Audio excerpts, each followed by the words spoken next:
Assalamualaikum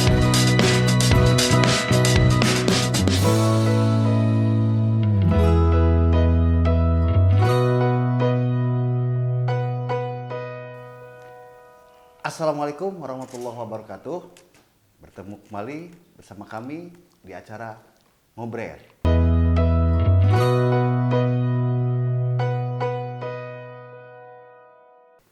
Ngobrolkeun berita-berita terhangat, berita-berita terkini, dan berita-berita yang viral. Oke, seperti sebelumnya, kita pun ditemani dengan Kang Budi, Mamang Bro Budi.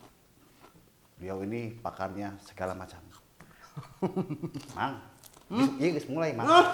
Geus mulai, Mang. Eta keur naon, Mang? Kopi si ganu enak gitu. Ini kan bawaan di Mang Agus gitu teh. Ya, kicimpring hidayah. Ini makanan langka, Mang. Bener. Loh, Yo, ini makanan langka jarang. asa inget keur leutiknya, Mang nya. Lamun urang teh naon keur parasmanan inget kana kicimpring. Jadi penggantina kerupuk gitu tah. Pengganti kerupuk bener, Mang. Jadi gini, Mang. Mungkin untuk asa kolotnya, tapi nggak apa-apa lah. Untuk angkatan saya, angkatan asa kolot, Mang. Gitu. Ini makanan waktu saya kecil dulu, Mang. Waktu saya kecil. Gitu. Dan sekarang ini makanan langka, pemirsa. Beneran, asli. Jarang sekarang orang jual kicimpring. Dan nuhun ya Mang Agusnya, sing sering. Oleh-oleh. Oleh-oleh Ini kicimpring pasnya sih hidayah. sebetulnya dengan ini ya, dengan bakso ya. Wah, itu cocok. Nasi. Cocok. Kalau dulu sih orang dengan nasi ya Cocok. sebagai pelengkap. Bener cocok. Pengganti alternatif kerupuk ya. Kalau sekarang dengan bakso, tapi yang paling jos Mang dengan kopi. Mang. Oh, top banget itu. Sore-sore, pagi, malam, dini hari. Jadi maksud saya itu tadi sore-sore bari ngumpul jeung keluarga, Betul. bari makan kicimpring hidayah ya. Oh, Mantap. mantap pisan. Nggak semangat mah orang ngobrol ke Hanya. cerita, Mang. Tapi lanjut saja. Lanjut makan sambil Mang. makan, Mang. Siap. Oke, pemirsa. Saat ini kita akan membahas satu tema ya yang cukup menarik nih, yang lagi viral di masyarakat. Apa tuh, Mang? Terkait dengan ini, Mang. Kasus perceraian. Sekarang yang fenomenal ada kasus perceraian ternyata di kemarin-kemarin ini di pengadilan Kabupaten Bandung di Soreang itu masyarakat bergerombol. Bener. Orang-orang semula menyangka bahwa itu mereka lagi ganti BLT, Mang. Nah, Atau lagi demo. Karena jumlahnya saking banyaknya, ratusan, Mang. luar biasa fenomena. Ternyata mereka itu sedang menunggu persidangan. Selidik punya selidik, ternyata angkanya sampai ribuan, Mang. Oh gitu, Mang? Betul. Dalam ribuan itu dalam satu bulan ya. Nah, kalau kemarin ngumpulnya cukup banyak juga sih. Jadi demo aja itu, mah. Gimana kira-kira, Mang? Apakah maraknya kasus perceraian ini terkait si Covid, Mang? Bisa jadi gara-gara si Covid. Gara-gara si Covid. Jadi si Covid ini jadi sebagai pihak ketiga gitu ya. Oke, Pil atau naon? Wil. Covid. Seperti biasa nanti kita berikan link beritanya tentang maraknya perceraian tak hanya Kabupaten Bandung, Mang. Ya. Mungkin ini juga di beberapa wilayah di Indonesia. Ada di Indramayu ya.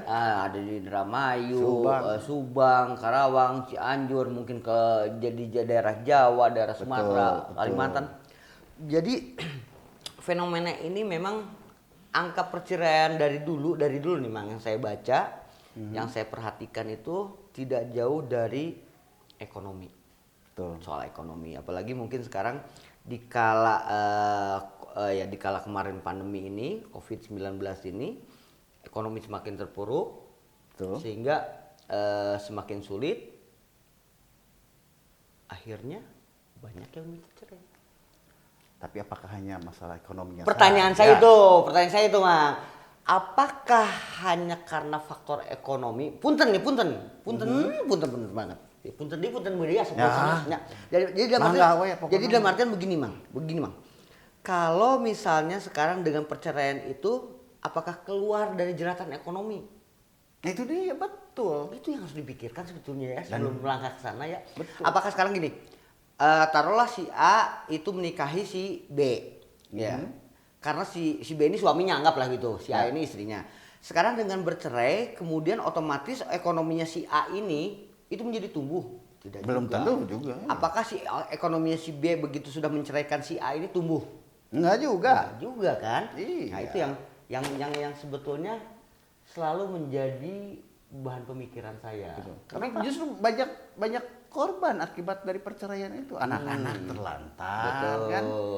Itu gimana nasibnya anak? Apakah mereka sudah tidak mempertimbangkan hal itu? Tapi yang unik, Mang, yang pernah saya baca juga, Mang. Jadi ada tak hanya kasus ya mungkin kasus ekonomi ya di kala pandemi ini. Dan saya lihat yang tadi Mang bilang bahwa di Kabupaten Bandung itu melonjak. Betul. Yang asalnya per bulan itu 700 kasus gugat cerai Mang. Terutama kalau berarti gugat cerai itu istri yang menggugat. Oh ya. Istri yang menggugat suami ya. Suami ya. Karena kalau laki-laki hanya sekedar talak juga udah selesai Bang, cerai itu. Ah ya, betul. Ya, itu dihukum Hukum Islam, Islam, hukum ya. Islam. Nah, maksud saya begini loh. Mungkin juga karena pandemi ini ada selain faktor ekonomi, faktor kekerasan dalam rumah tangga juga. Oh iya, betul. Ada Bang itu Bang, kasus terjadi juga kasus KDRT ya, kekerasan dalam rumah tangga nih di Indramayu.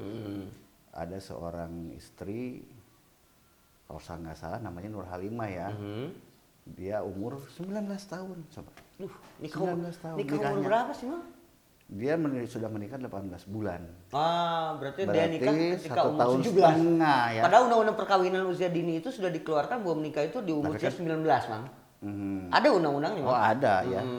Ya apapun itu. Nah, oke. Yang jelas dia sudah menikah 18 bulan, satu tahun setengah ya. Nah, ini kan cukup memprihatinkan, Bang. Ini waktunya sangat pendek sekali gitu, 1 tahun setengah ya. Apakah seumur jagung gitu, dan umurnya pun masih ini. Memang ini sangat rentan ya kalau menikah pada usia dini ini ya, rentan sekali terhadap perceraian. Tapi di sini memang dia kasusnya itu karena KDRT, kekerasan dalam rumah tangga, sehingga dia tidak tahan. Nah, siap, Itu, siap. Mang. Kalau itu mah laki-lakinya ringan tangan, tapi maaf, Iya. Mang. Ada kalanya begini, Mang. Jadi mungkin di kala ekonomi sedang terpuruk ya, Mang ya. Ya. Laki-laki yang Nah, ini sekian nama karena perasaan ya. Oh enggak.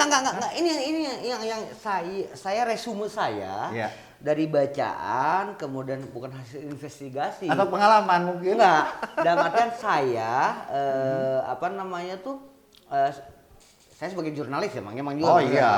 iya. Jadi ketika saya liputan ke wilayah, saya bertanya tentang untuk itu. Jadi ada kalanya begini, Mang. Istri tidak mengerti kondisi. Paham nggak, Mang? Ya. Maksudnya istri tidak mengerti Di saat kondisi ekonomi sedang terpuruk ya. Istri merengek, istri itu akhirnya mungkin membawa dampak terhadap sang suami itu menjadi Naik darah gitu. Naik darah, akhirnya kemudian ringan tangan. Betul. Nah, jadi dalam hal ini saya bilang ya kalau ada konseling pernikahan atau apa ya silahkan dihubungi dulu sebelum akhirnya memang mengambil keputusan untuk bercerai. Betul. Jadi maksud saya ayo loh, karena kalian membangun atau ini biduk rumah tangga tuh tidak mudah juga. Apa-apa tuh bisa diobrolkan gitu loh, Mang. Tapi saya bingung, Mang, kalau lari ke sana ya. Kenapa, Mang? Karena di India ada juga istri yang menceraikan suaminya gara-gara suaminya itu rajin masak. Pokoknya urusan rumah tangga beres semua sama suaminya. Bukannya enak itu, Mang?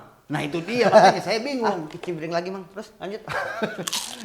Sekarang enakin, sekarang ngajaran. Iya, betul. Ini kan hal yang langka terjadi gitu kan. Dimana seorang istri justru yang memang karena suaminya penuh kasih sayang, tapi kok si istrinya malah menceraikan dia gitu toh. Ini kan aneh kan. Mungkin ada faktor X ya yang tidak kita ketahui. Karena memang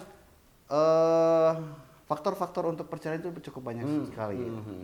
Apakah terkait dengan urusan ekonomi, terkait dengan kekerasan dalam rumah tangga, Ketidaksiapan karena pernikahan dini. tidak siapa. Nah. Tapi ada juga Mang yang karena apa terkait dengan masalah seksual gitu. Mungkin. Ada juga seperti Itu puas sih, Mang. ya. Gitu, siap. Tapi kan sebetulnya ya itu Mang nyobaan. Oh, mantap. Masih teh non merek tapi ngiluan dahar gitu. Maksudnya dia ngasih tapi dia ikutan makan. Itu loh pemirsa. Saya juga hobi pemirsa ada. No, walaupun tiap hari makan ya. Gitu. Tapi gini, Mang. Itu yang saya bilang tadi gitu loh. Jadi kenapa perceraian itu selalu landasannya ekonomi? Ya, gini.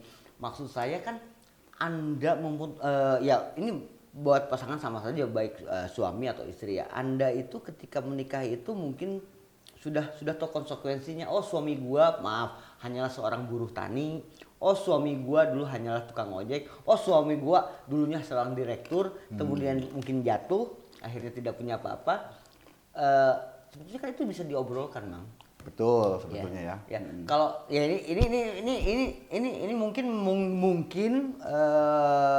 apa namanya itu jawaban perasaan dari seorang laki-laki, boleh dong saya bilang gitu. Boleh. Damang laki-laki Ya, ya. iya. Begini, Mang. Jadi kalaupun ada keterpurukan ekonomi, Boya disemangatin suaminya. Ya, Diberikan motivasi. diberikan gitu ya. lagi motivasi Tuh. gitu ya, seorang istri itu harus seperti itu, Mang. Gitu loh.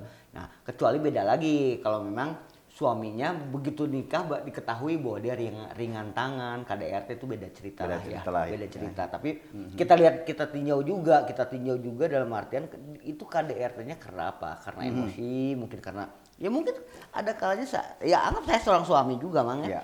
Jadi ada kalanya ketika kita capek, pulang tidak membawa hasil, datang nyampe rumah dicerewetan. Aduh, kerba capeknya. Ke rumah capek ulang teh lalaki teh, Ya. Mang. Ya. Jangan duit, Jangan temen duit. duit temenan. Temenan cerewetan nih. Cerewetan.